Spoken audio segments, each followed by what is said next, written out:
नमस्कार, मैं हूं फैजल हाशमी और आप देख रहे हैं एबीसी न्यूज़। भारत और पाकिस्तान,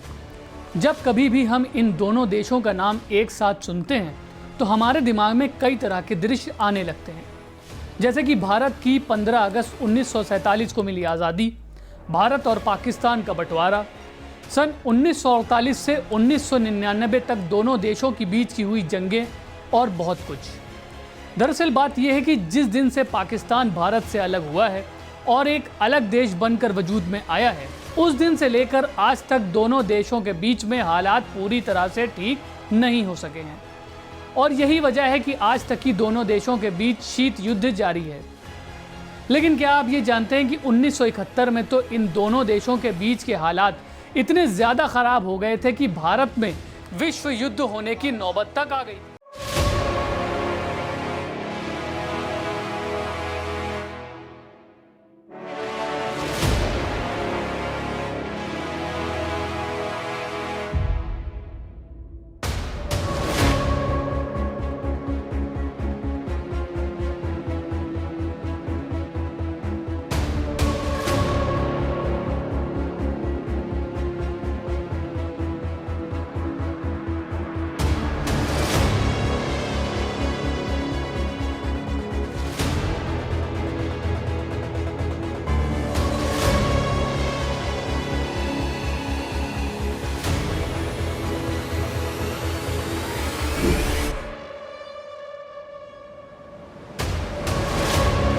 भारत और पाकिस्तान का युद्ध।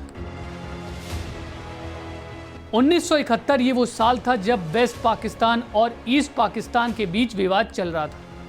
यूं तो इस विवाद के कई कारण बताए जाते हैं, लेकिन जो एक सबसे बड़ा कारण बताया जाता है वो था इन दोनों देशों के बीच की भाषाओं का। जी हाँ, ऐसा बताया जाता है कि वेस्ट पाकिस्तान और ईस्ट पाकिस्तान की भाषाएं अलग अलग होने की वजह से पाकिस्तान के इन दोनों ही हिस्सों के बीच विवाद चल रहा था। जहां एक तरफ वेस्ट पाकिस्तान की राष्ट्रीय भाषा उर्दू हुआ करती थी, तो वहीं दूसरी तरफ ईस्ट पाकिस्तान में बंगालियों की आबादी ज़्यादा होने की वजह से वहां रहने वाले लोग बंगाली भाषा को अपनी राष्ट्रभाषा बनाना चाहते थे। साथ ही अपना एक अलग बंगाली देश भी स्थापित करना चाहते थे। मगर ये बात वेस्ट पाकिस्तान की सरकार को बिल्कुल मंजूर नहीं थी, खासकर जब उन्हें ये पता चलता है कि शेख मुजीबुर रहमान नाम के एक आदमी ने ईस्ट पाकिस्तान को बांग्लादेश के नाम से बुलाना शुरू कर दिया है। तो ये जानकर वो और भी ज़्यादा आग बबूला हो जाते हैं और इस तरह से इन दोनों ही देशों के बीच युद्ध की परिस्थिति बन जाती है। इसके बाद तारीख आती है 25 मार्च 1971 की, जब पाकिस्तान की सरकार ऑपरेशन सर्च लाइट चलाती है, जिसके तहत वेस्ट पाकिस्तान की आर्मी सबसे पहले तो बांग्लादेश पहुंचकर वहां के क्रांतिकारी शेख मुजीबुर रहमान को गिरफ्तार कर लेती है और उसके बाद ढाका यूनिवर्सिटी पर अपनी पूरी ताकत से हमला कर देती है। ये हमला इतना ज़्यादा घातक होता है कि इसमें ढाका यूनिवर्सिटी के 10 टीचर्स के साथ साथ वहाँ पढ़ने वाले 200 स्टूडेंट्स भी मारे जाते हैं और इसके साथ पूरे बंगाल क्षेत्र में अफरा तफरी मच जाती है और करीब 1 करोड़ लोग अपनी जान बचाने के लिए भारत की तरफ आ जाते हैं। वहीं दूसरी तरफ दिल्ली में भारत की उस समय की प्रधानमंत्री इंदिरा गांधी को जब पाकिस्तान और बांग्लादेश के बीच हुए संघर्ष के बारे में पता चलता है तो वो बेहद परेशान हो जाती हैं, क्योंकि उनके हिसाब से बांग्लादेश से आए रेफ्यूजीज की संख्या बहुत ज़्यादा थी और हर किसी को भारत में शरण दे पाना आसान नहीं था।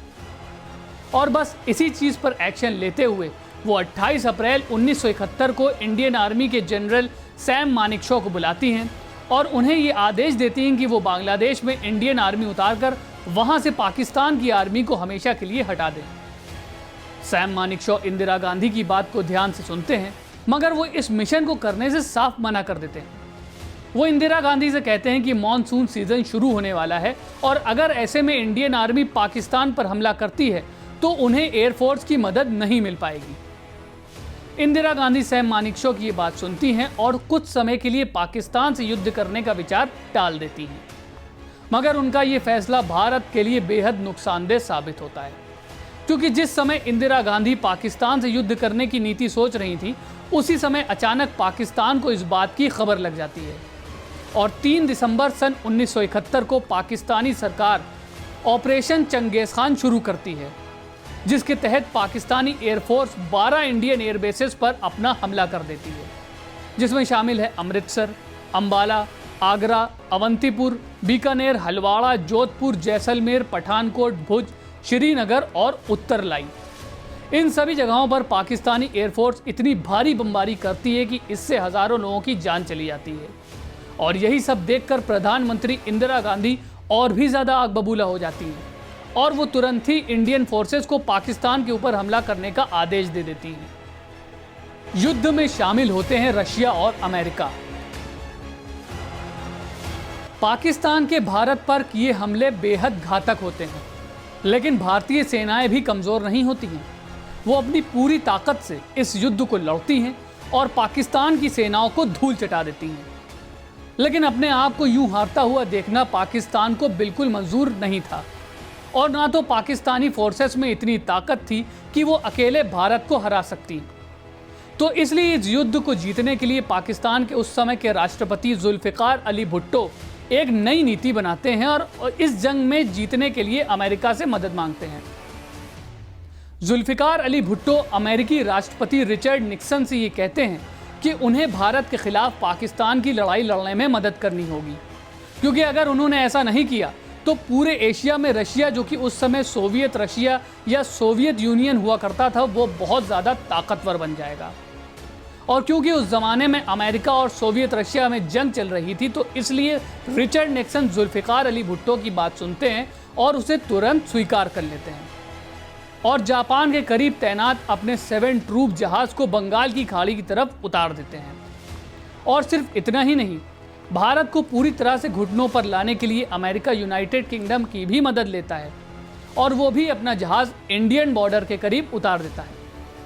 वहीं दूसरी तरफ जब भारत की खुफिया एजेंसियों को इस बारे में पता चलता है तो वो सोवियत रशिया से मदद की गुहार लगाती है, क्योंकि उस समय इन दोनों ही देशों में ये समझौता हुआ था कि अगर कोई बाहरी देश भारत या रशिया पर हमला करता है तो दोनों देश साथ मिलकर उस देश का मुकाबला करेंगे। और बस फिर क्या था, भारत ने अमेरिका से युद्ध के लिए अपना INS विक्रांत जहाज पानी में उतारा, तो वहीं दूसरी तरफ रशिया ने भी परमाणु से लैस जहाज समुंदर में उतार दिया और मेडागास्कर में यूनाइटेड किंगडम के जहाज को घेर लिया। इसके साथ ही रशिया ने यूनाइटेड किंगडम के जहाज के जरिए अमेरिका के 7 ट्रूप जहाज को ये चेतावनी भी दी कि अगर वो पीछे नहीं हटा तो रशिया पूरे हिंद महासागर में तीसरा विश्व युद्ध छेड़ देगा। और बस फिर क्या था, रशिया की ये धमकी सुनकर अमेरिका और यूनाइटेड किंगडम ने अपने अपने जहाज़ों को युद्ध भूमि से वापस बुला लिया। वहीं दूसरी तरफ पाकिस्तानी एयरफोर्स ने भी इंडियन फोर्सेस के सामने 16 दिसंबर 1971 को सरेंडर कर दिया, जिसके परिणाम स्वरूप बांग्लादेश एक नए देश के रूप में वजूद में आया और रशिया की मदद से भारत में होने वाला विश्व युद्ध 3 भी रुक गया।